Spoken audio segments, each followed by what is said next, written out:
and welcome back. I found my way onto another mountain. Kind of better views this morning, but it's cold as all hell out here, so I'm going to try to be quick. In the last episode, the initial episode, we went over a little bit of the mission statement for the channel, talking a little bit about what we're going to be doing for this video series.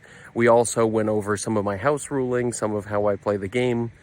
We quickly reviewed the resources that we'd be using, at least for now, and then we started building up our hex map, starting with our marsh-based village of Validar, a small and unassuming village of neutral denizens with a village elder that seems to be very happy to have adventurers coming by. Within this village, we have a sort of interesting tavern, the Elvish Tower, where we have a mercenary, a retired adventurer, a vampire hunter, and a bartender who has a terrible secret to tell. Within this tavern, we also found that there are 3 goblins, potentially goblins in a trench coat, and we found that there's a rumor that goblins are scheming in the area.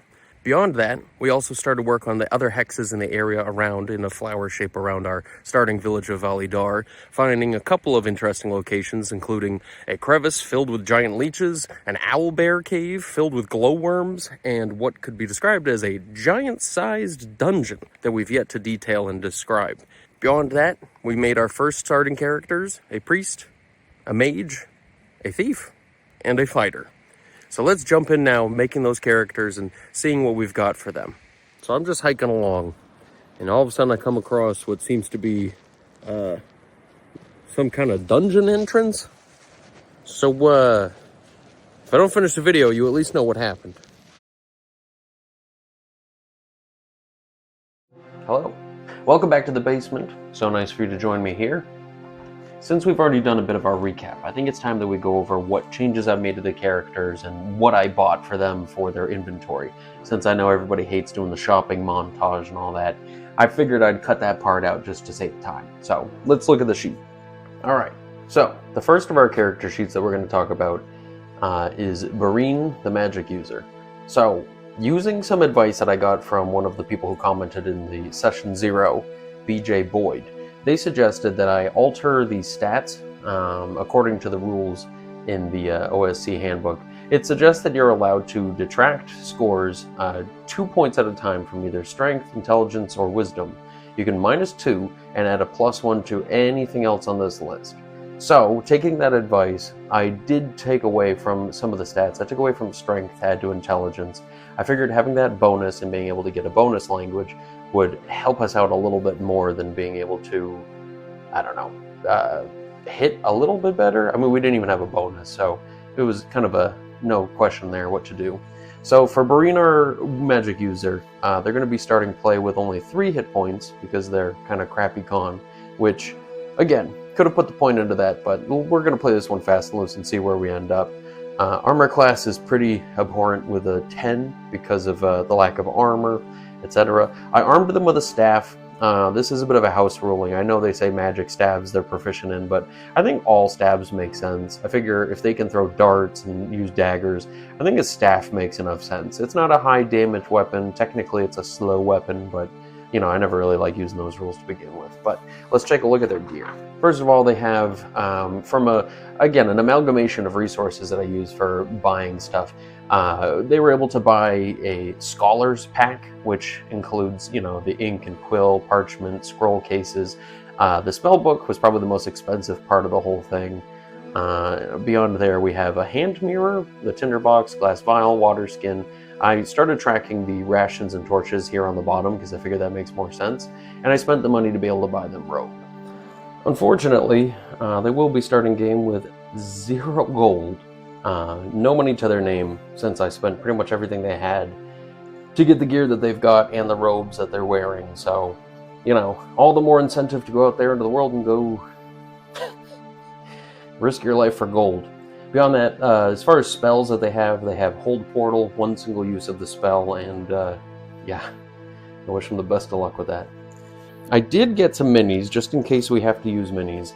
I grabbed one of these little modular grid boards here that I have with some fossilized expo from previous quests. But I figured I would grab some minis from my collection to be able to use, since I'm no artist and I'm not going to be able to draw a particularly good portrait for them. So I figured our first miniature will be a hand-painted one that I got. For some reason, gloss was the the finish that I wanted here. But she's lost quite a bit of paint in her day, having tumbled around with a lot of other minis in the box. But that is Bareen the Magic User. Next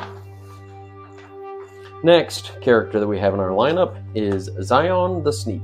Again, I used that suggestion to reduce a stat. I reduced intelligence quite a bit to boost dexterity up to at least a 13.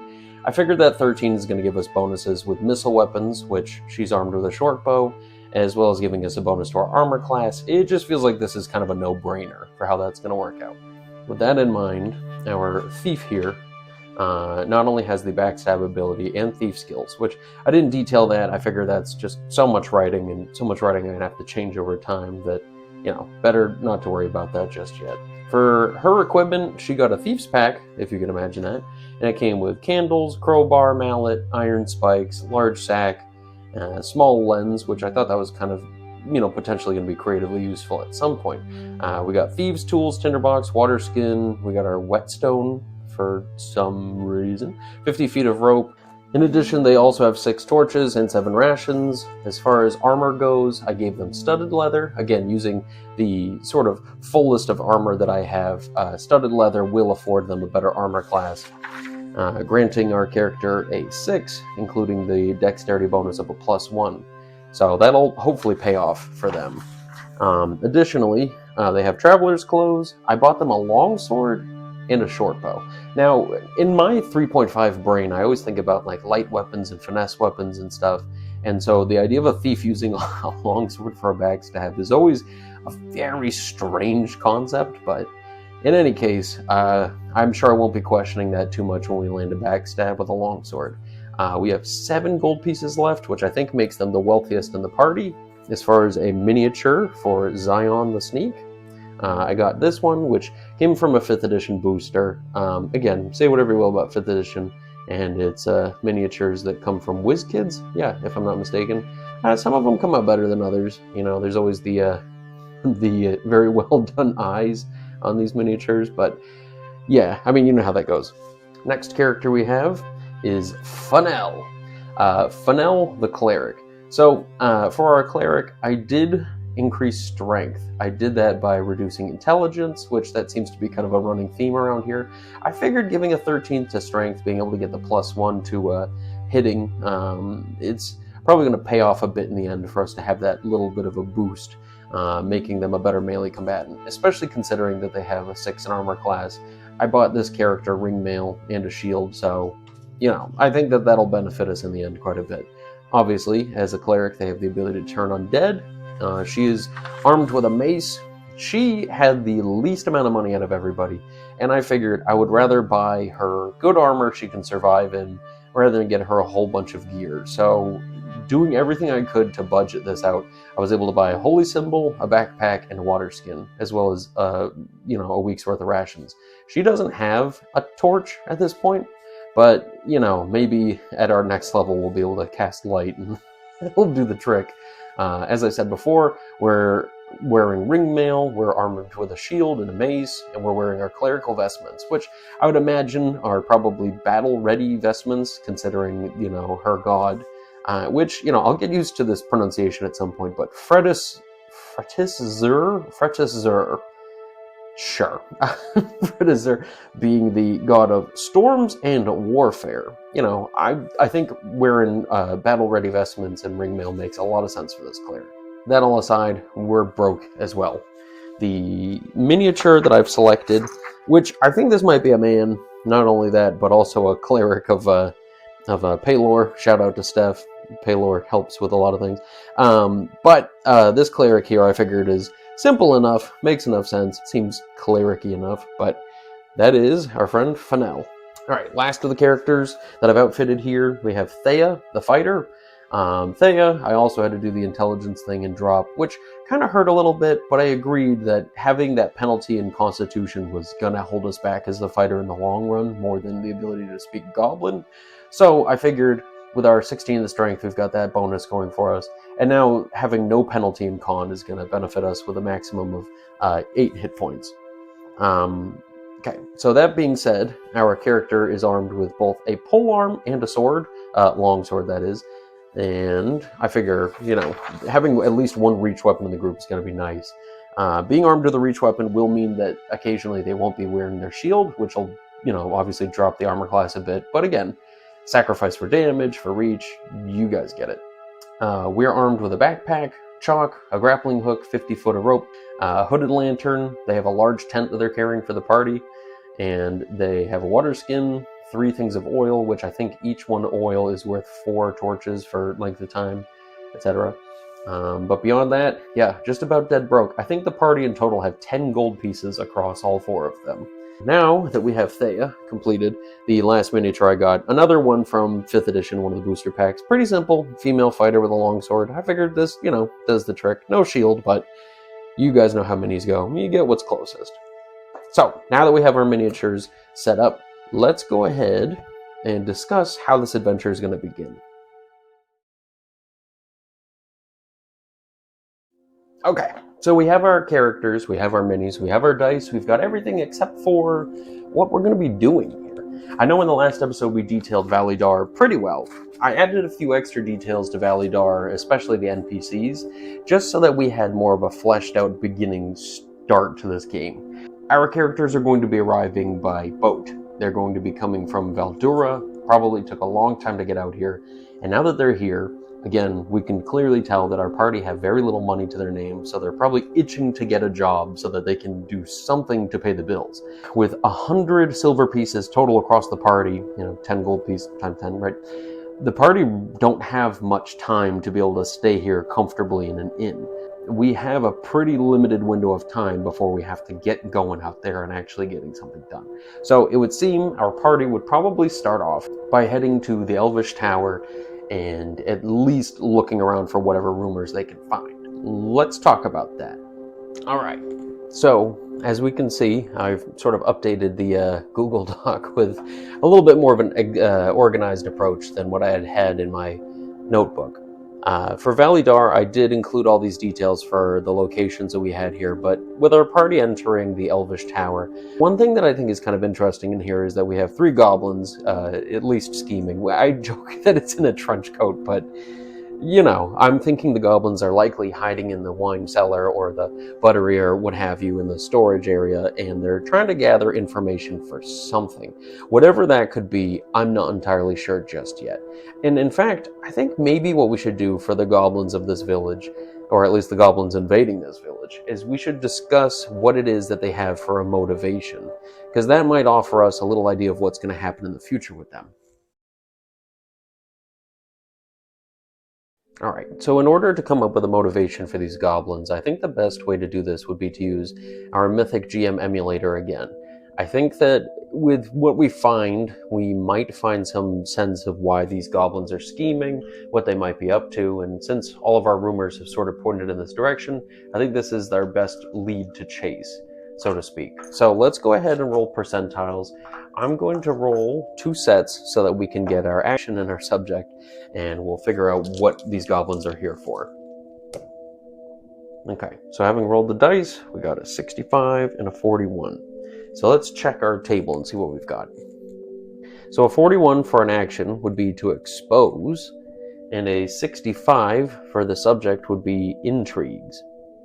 And now, again, oddly enough, for the Mythic emulator rather, there is the I don't know rule, which simply put, if a meaning does not jump right out at you right away, assume that no random event occurred in the first place. So again, I know that that's for kind of a different system, but I think the same general concept applies here. If something doesn't make a lot of sense for the goblins, and I'm just going to keep rolling and see if we find something better. 65-41 would be attach, advice, which again doesn't really make a lot of sense. So let's roll up again. We got a 66 and 45. That's interesting. So let's see if this is better. So 45 is celebrate, and 66 is fears. Okay, let's try flipping these and see if we get something that jumps out a little bit more. 66 would be carry, and 45 would be illness. Whoa. All right, now see, that seems more interesting to me. All right, so now it seems like we're getting somewhere. Carry illness is an interesting thing to have here. I know we mentioned before the goblins aren't always the brightest, and they're not usually the best at coming up with plans for taking over and doing terrible things. Maybe it's the case there's something that's driving them forward. This illness could be interpreted in a few different ways. What jumps out to mind first to me is that perhaps they have some sort of spore-like infection, and maybe these goblins are being pushed into another society in order to spread this strange goblin disease that they have. Maybe something like myconids or something homebrewy like that we can come up with.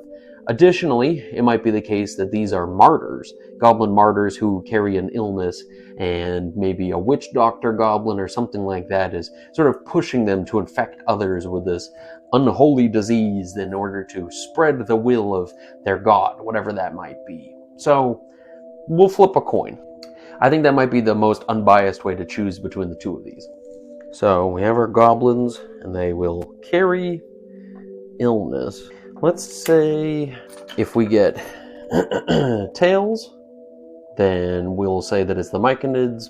And if we get, or, some sort of spore-like disease thing. And if we get heads, then we'll say that there's some sort of goblin-based disease going on. So let's spin this and see what we get. Ooh, good. I was kind of hoping for this one. So the illness that we're talking of is going to be something of a goblin god, or God-given disease. Okay.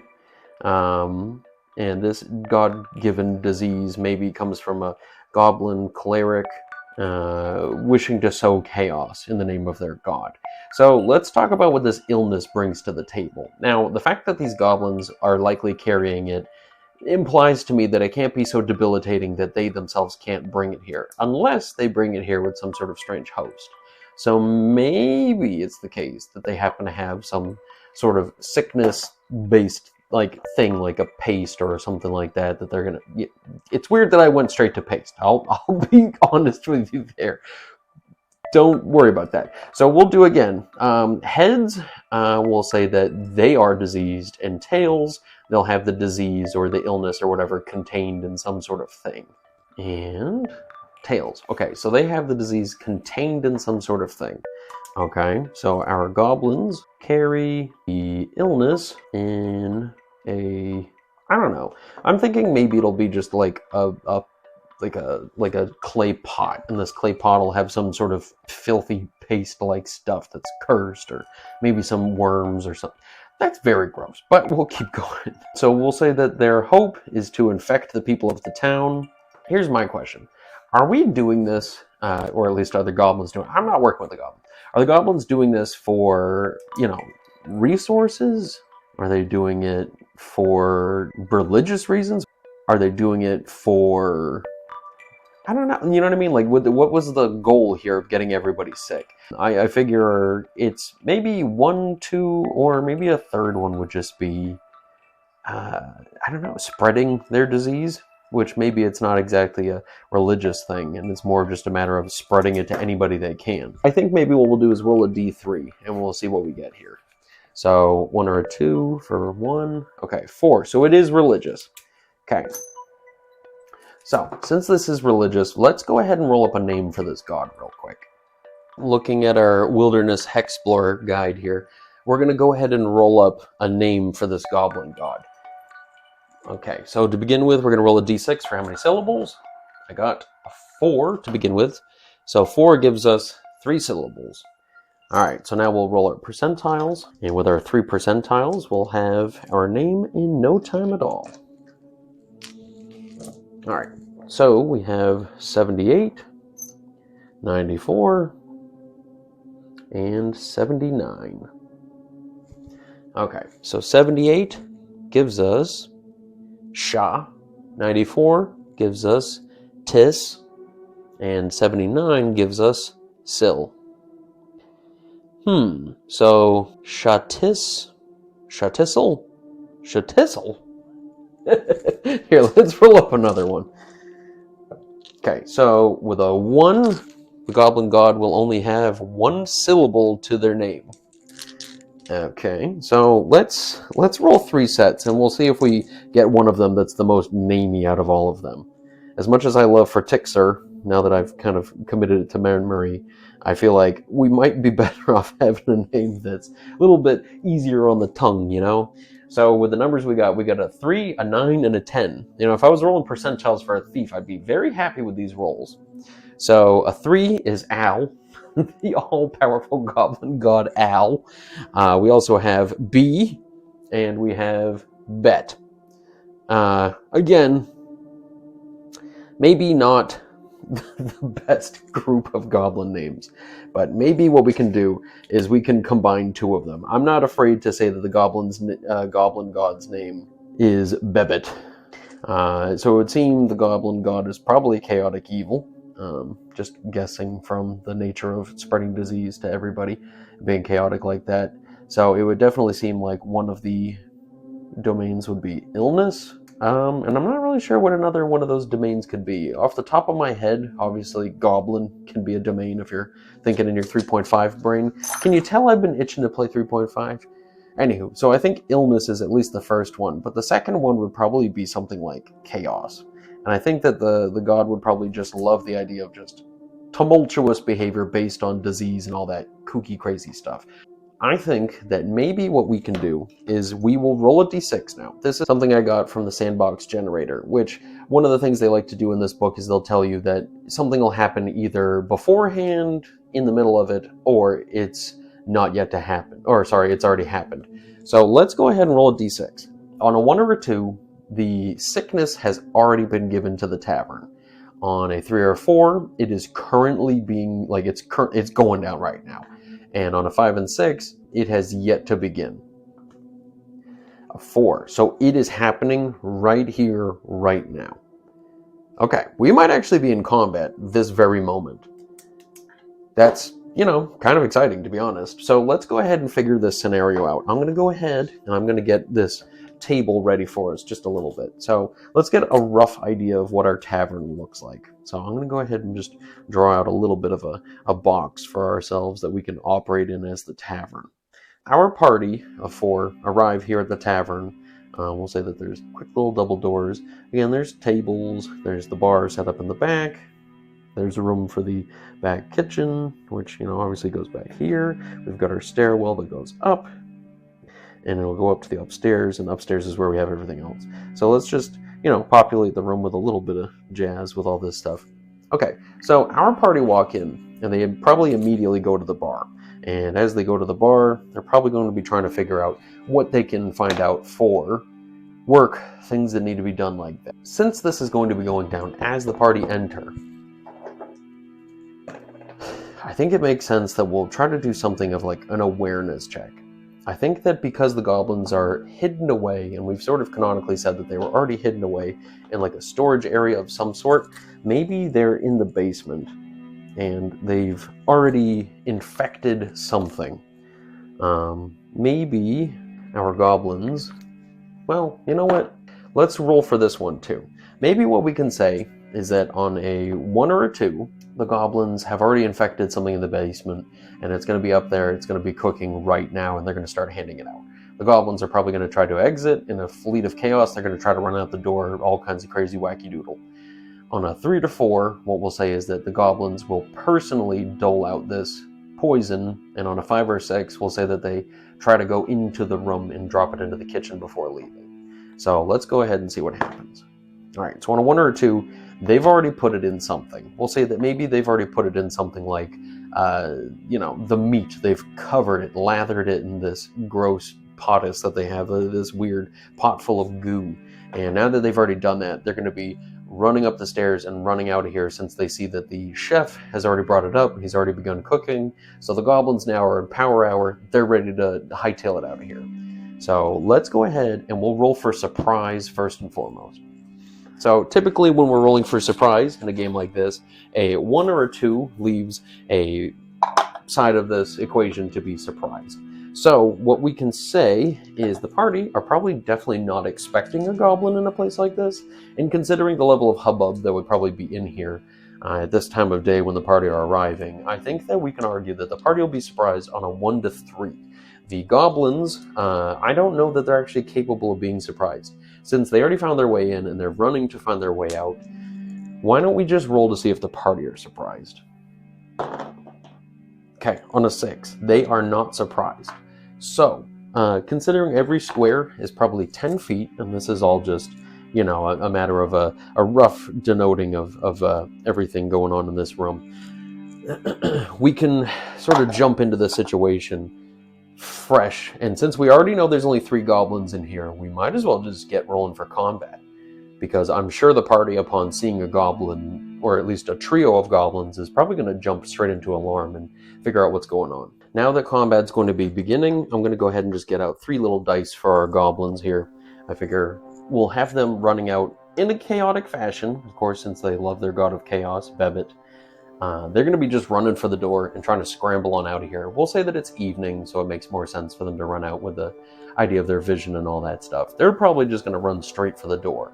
So as soon as they come bursting up the stairs, screeching and whooping in their goblin tongue, the party notice them immediately when they're coming in here and sort of looking for a spot to sit down or walking over to the bar. And I think it would make sense then for the party to be able to meet them, at least in melee combat. As soon as they see goblins, which in this campaign setting, goblins are certainly not the kind of things that are going to be friendly by any means, I think it's pretty well assumed that it's time for combat rather than a time to consider the alignment of the goblins. So what I'll do is I'll roll now for initiative, and I'll say black die will be for the enemy and white die will be for the party.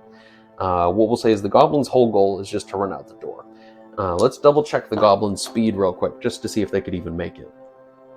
Alright, so with book in hand, our goblins here, it says that they have a speed of 20 feet when they're moving in combat, so it'll take them 2 turns to get out of here.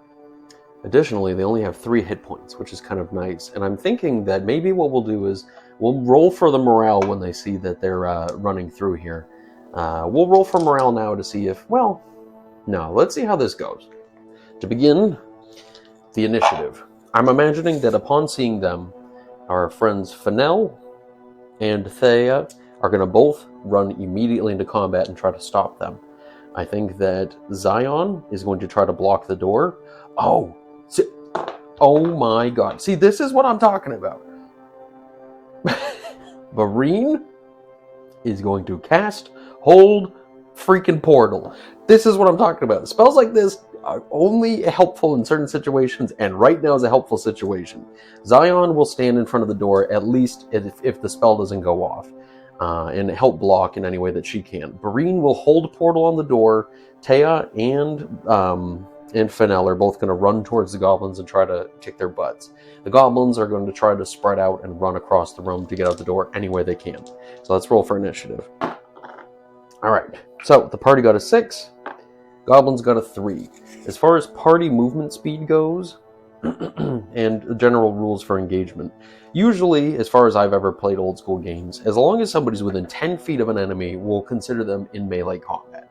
So, because our melee characters are wearing heavier armor, let's check to see what their movement speed is to see if they'd be able to get within 10 feet of the enemy.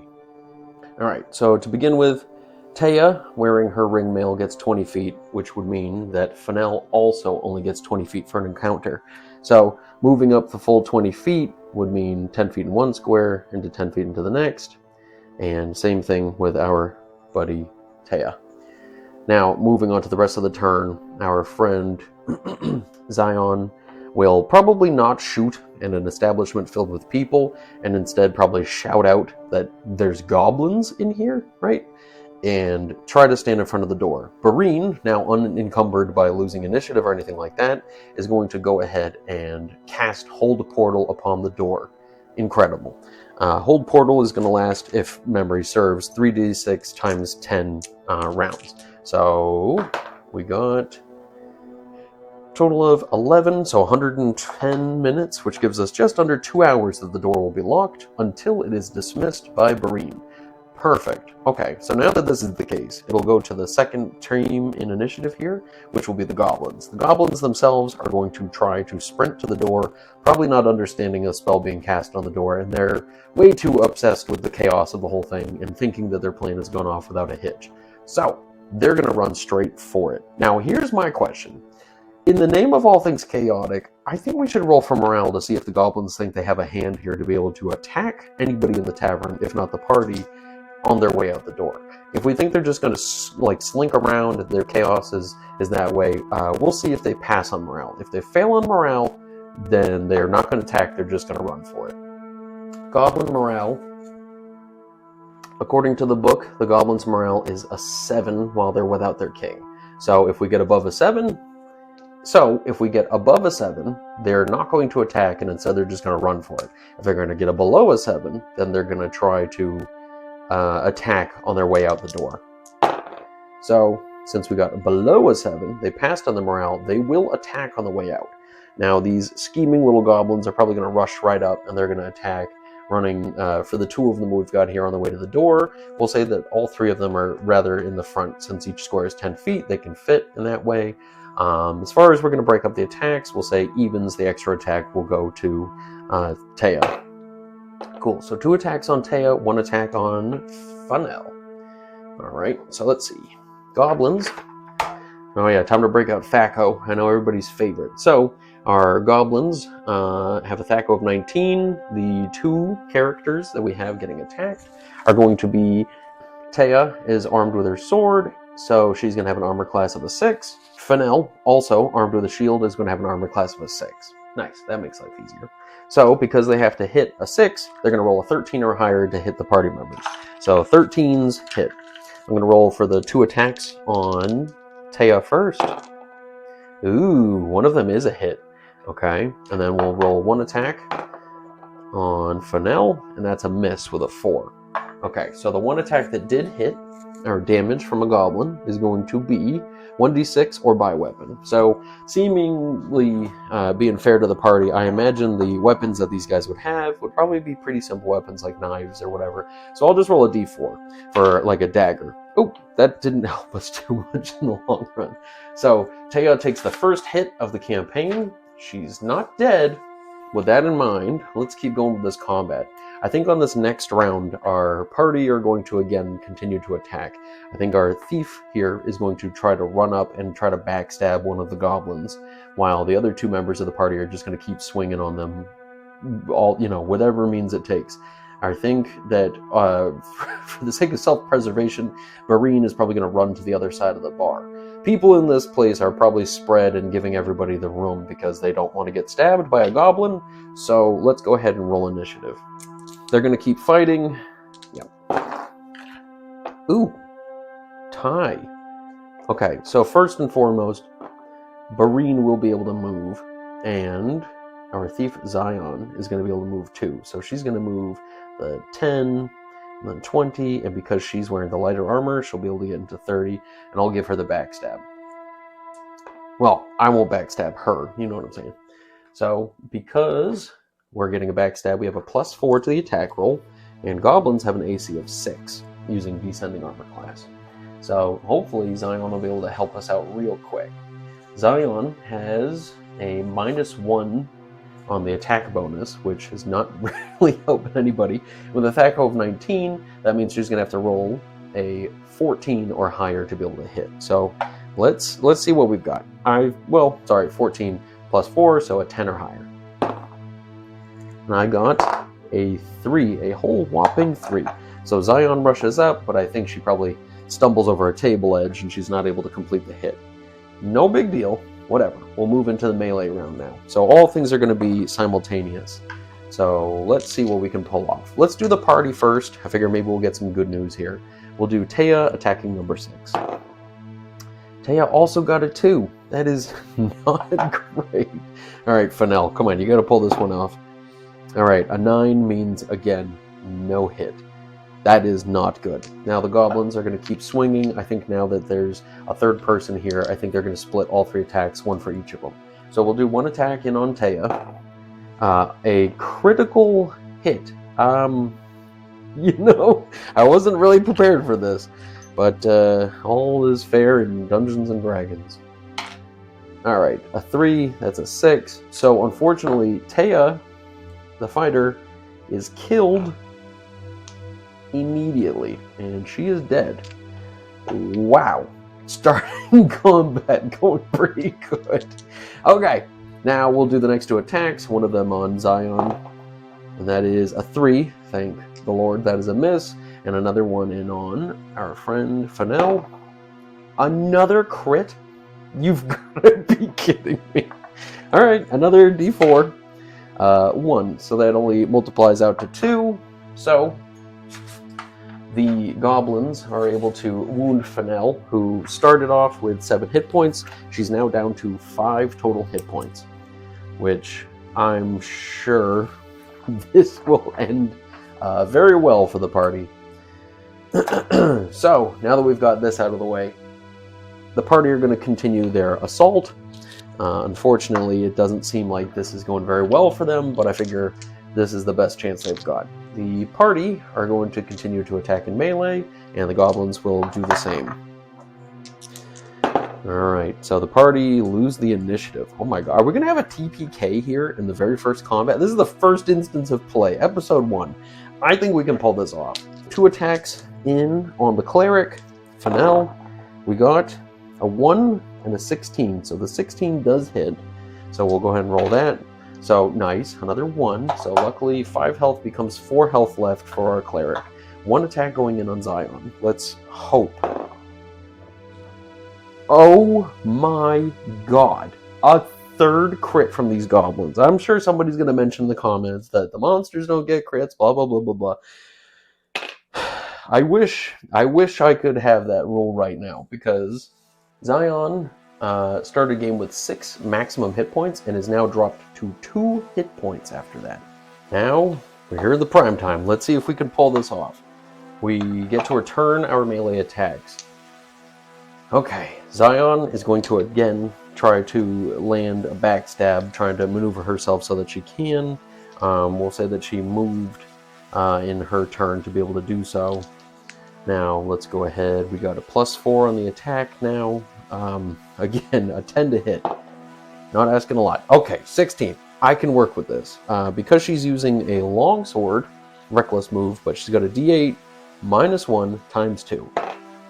Okay, 12 points of damage total. I can live with that. So this goblin here in the middle is killed. Stabbed straight through the back with a backstab. It's dead. Now, Fennel is going to attempt to attack as well. Again, we need to roll a 13 normally, so a 12 because she's got a +1 to the attack. A fumble. Okay, God is not with Fennel today. I can say that much, at least with confidence. So, now, I know we already rolled that initiative, the morale earlier, but I think we can roll another morale for this goblin fight. I think after this morale, we'll see. Because they lost one of the goblins, I think these guys might be cowardly enough that they might run away here. So I'm going to roll these 2 dice, and we're going to see. If we get above a 7, they will run. Thank the Lord. So the goblins will now begin to flee. Okay, now the goblins do not know that this door is locked.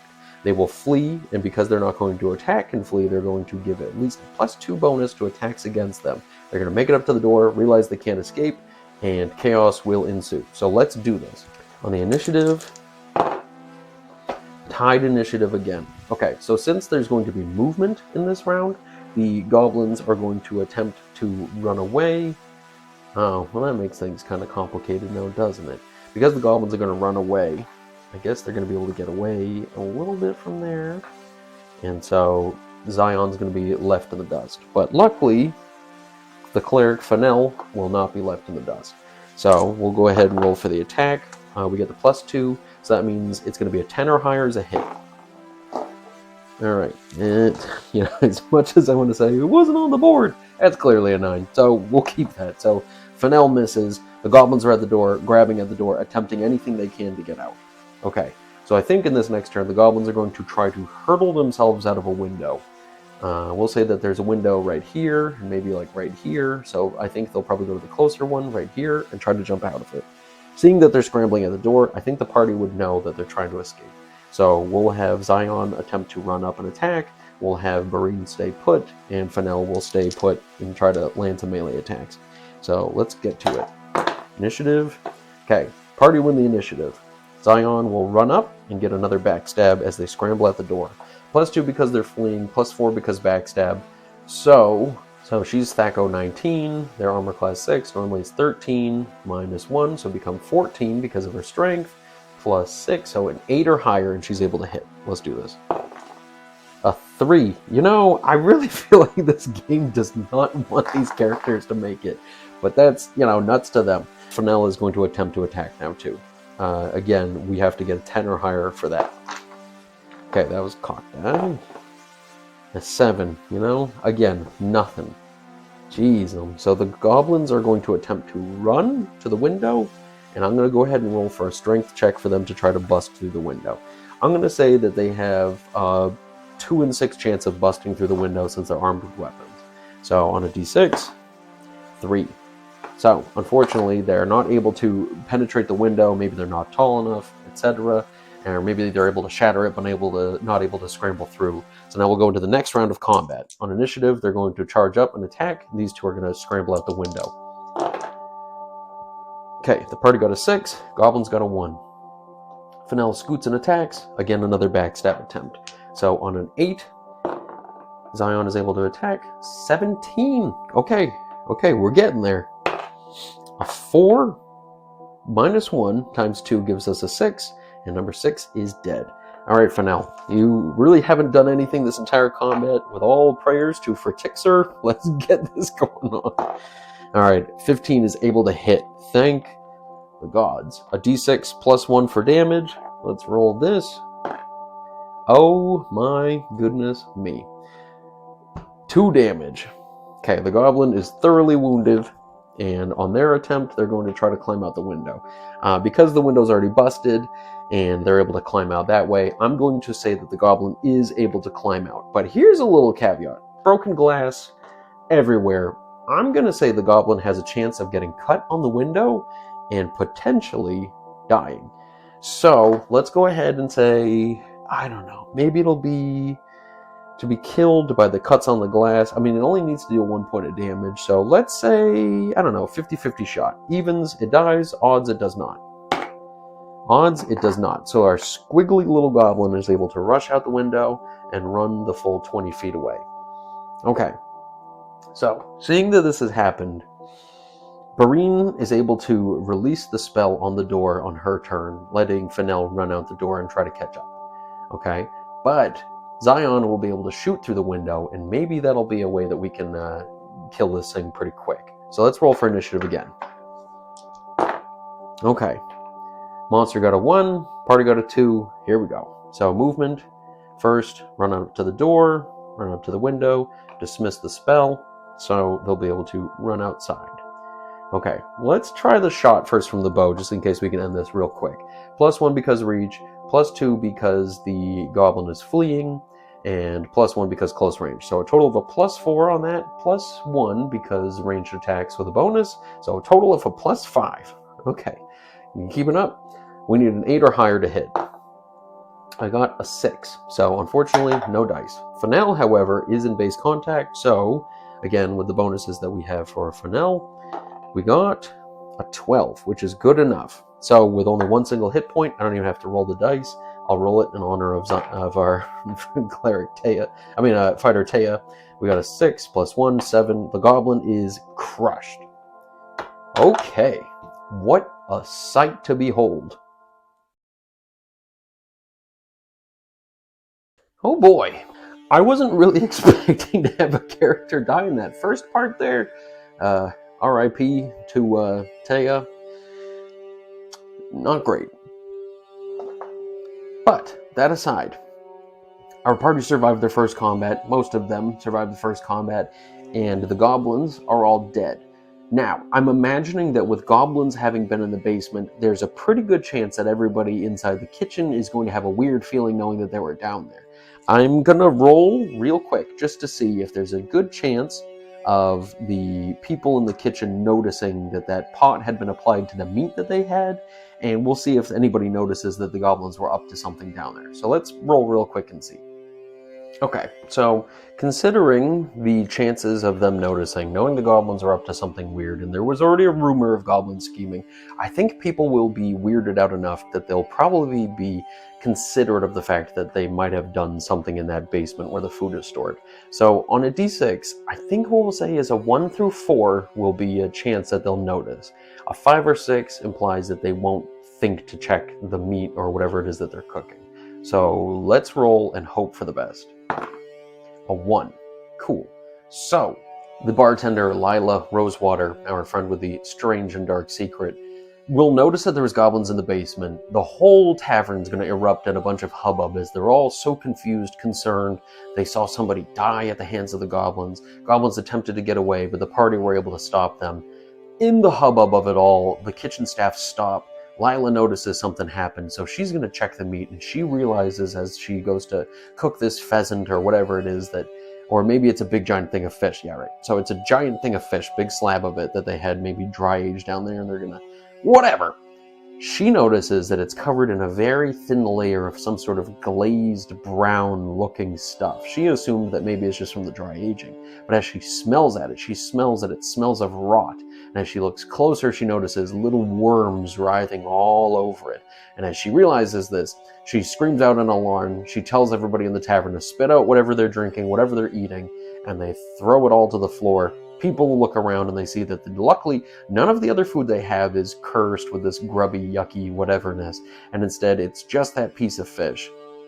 Upon closer inspection in the basement with the party helping and Lila, they can see that there is that pot, and the pot seems to have on the bottom a thin rim of this brown paste with the worms wriggling inside of it. Very gross, disgusting even. The party and Lila recognize this situation for what it is, and they throw out all of the other potential tainted food. Unfortunately, this is going to cost a lot to Lila, and Lila is going to be very much so not in a good mood over this. So let's go ahead and let's see, as far as like a reward for their deed, if the party are able to stay at the tavern at least, I don't want to say for free, but maybe as sort of a reward for warning and saving her and everybody in town from being sick. Let's go ahead and roll to see if the party are going to be given this gift of like a free stay. I'm going to be using another one of our oracles that I have, and this one I got from Yum DM. I'll detail it real quick so you guys can see what I'm working with. Yum DM had presented a d6 oracle that if you roll a d6 to a question you ask of the oracle, you can answer it with one of these responses, including yes, but, or a flat yes, etc. So in the question, will Lila Rosewater, the innkeeper, allow the party to stay here free of charge as a reward for their good deed in saving her business? We'll roll a d6. I got a 4. So it says no, but. So now we can kind of fill in the blank. So no, she won't let them stay free of charge, but we can say that the party earned the respect of everybody in town and probably earned the interest of the town's mayor, Thaman Oakbow, who is definitely enthusiastic about having travelers into the town, but having heard that his people were saved and having sort of confirmed the rumor that goblins have been scheming, it seems like the people in town are going to be very excited to know that their suspicions are confirmed, but this party was able to stop it. So that'll at least give them an inn in town with a bunch of friends and relations. So that's that. I can live with that. Okay, so now that we know that the party aren't getting a free ride here, they're going to have to pay the silver piece or two to stay here for the night. We do know that the party are going to be at least friends of the town, so I'm imagining that at least in the time they spend in the tavern while they heal their wounds, 1 hit point per day, which really sucks, at least they'll be able to, on good graces, stay here. The party will probably pick up on the other rumors that are around town, which the first one being the goblin scheming, which I guess that one's been pretty well confirmed. And the other rumor that we have that I mentioned before was the giant leeches on the shoreline. I'm sure the fishermen of town will probably explain that, one of their fisherman buddies had gone missing. They said that, somehow he got lost out on the rocky shoreline. They found his boat and his fishing gear, but they couldn't find him anywhere. And then somebody maybe says rumors about how they saw a giant leech. Creepy, spooky stuff like that. The party hear that, and I'm sure they're definitely eager to head up there and go help with it. Right. So, I think from here, Thaman Oakbow will probably meet with them, if not this evening, in the next couple days. So we'll say that the 3 party members that we have are going to stay for the next 3 days. We'll say that it's 1 silver piece for the room, 1 silver piece per meals, and because there's 3 of them, that'll be 6 a day. We'll say that they stay for 3 days at the most, just to heal their wounds right now, just to get the 3 hit points back for all of them. So that'll be 18 silver pieces. We'll round up, give tips, ale, whatever. 2 gold pieces, already down the drain. Now, the party, I imagine, because they were at least friends enough with Taya to give her a decent enough burial, probably take the time to bury her out beyond the marsh, somewhere outside of town in a nice little spot. There are good characters after all, so I imagine they'll at least honor her in that regard. They will, however, take her stuff, which I'm not sure that they're going to pawn the stuff off just yet, but we'll keep it at least in the group inventory space. So now that we have this in mind, the party will meet with Thaman Oakbow, the mayor of this place. I did some details for Thaman that include his characteristics, his outfit, and all that stuff in between episodes, so I'll tell you what we've got right now. As the village elder, he is an older man. He has a flamboyant wardrobe. He definitely likes to dress very interestingly, and he likes to carry around his favorite weapon with him all the time. Now, what this weapon could be, I'm not really sure. Maybe we could argue that it's not a magical weapon, perhaps, because he is just a village elder, not some warrior or something like that. But maybe it's a weapon that's of masterful craftsmanship, so something that's bejeweled. It's a fancy, short sword with a big giant gem in the handle that everybody knows and recognizes. Now, I also rolled up that he also has a dark and secret past, so perhaps that sword came from sort of nefarious means. Maybe that's important, I'm not entirely sure. But in any case, I also rolled up that Thaman Oakbow is very trusted by his peers, so I think that he'll always have the best interest for Validar in his heart. So let's go ahead and figure out what's going to happen with him meeting with the party. Because the group are planning on helping figure out whatever happened with these goblins, as they obviously took out Taya, and that's something they can't live with. And after hearing the plight of the people and having seen that they have expected the scheming of the goblins all along, it definitely makes sense that the party are going to try to find a way to put an end to these goblins. So I'm going to roll to see, 1, if our goblins have a residence, or if they're just sort of skittering around camp by camp. So let's go ahead and start rolling some dice for this. Let's start off with the first question. Do the goblins have a home residence? Something that's like a stable place that they stay in. So a 2. Yes they do. Well, that's easy enough. Okay, now here's my next question. Do the goblins, just because we have that owlbear cave, and I'm sure the owlbears wouldn't be too welcoming to them, and we also have that leech pit, which, again, I don't think they'd be too welcoming to them. I do wonder about that giant-sized dungeon that we have, and I know having the goblins live there would fit really easily, but, I think sometimes the simplest path is the best one to take. So, let's roll again. Do the goblins currently reside within that giant-sized dungeon to the east? 2. That's another flat yes. I kind of wonder, would I get a 2 again? Okay, I guess not. 2 equals 4, though. Anyway, so do they live within this giant-sized dungeon? Yes, they do. Very good. Okay, so that kind of gives us a Dungeness lead. Now, let's ask another question. Does the mayor know through any sense of rumors, because, again, he's trusted. There's plenty of people in town who do a lot of farming, and there's livestock, so I imagine somebody might have some idea of that dungeon out in the distance, right? So if there were goblins coming from that general area, they would probably tell the mayor, because he's a trustworthy individual. So here's my question. Will the mayor, Thaman Oakbow, know that that's where the goblins live? A 3. So, yes and.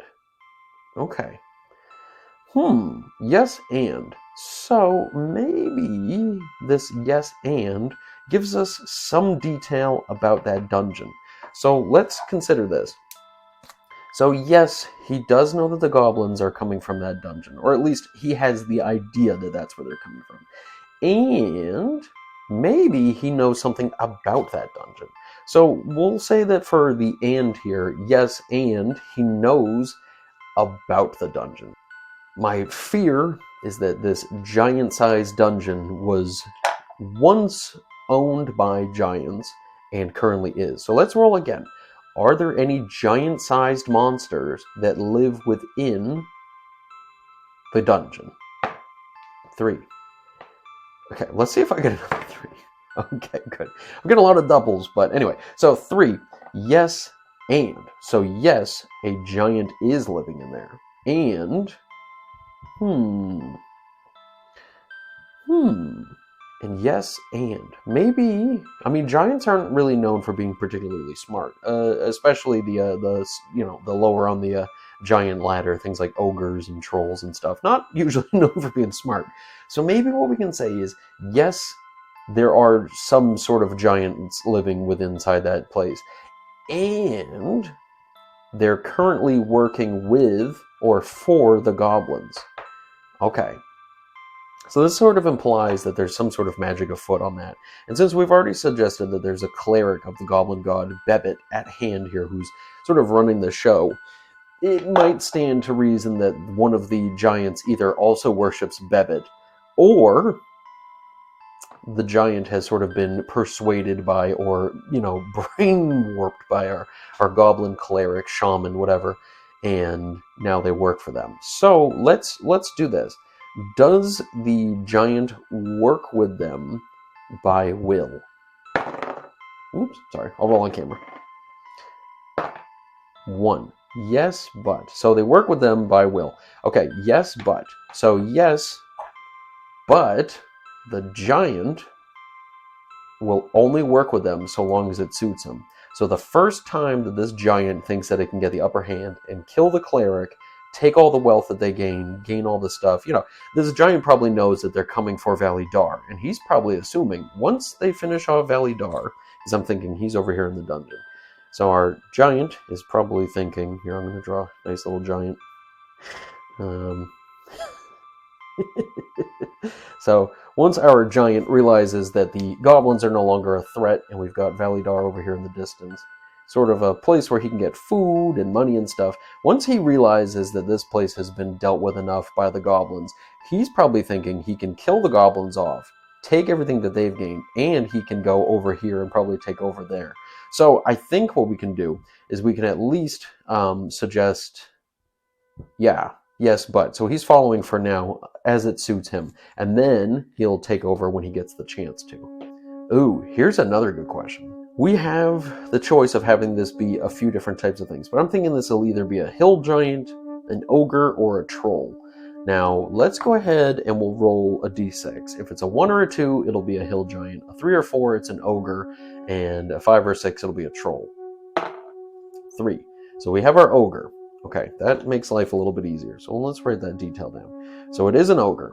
Now, is it one ogre or is it multiple? I'll roll evens or odds. Evens, it's 1. Odds, it's multiple. Odds. So multiple ogres.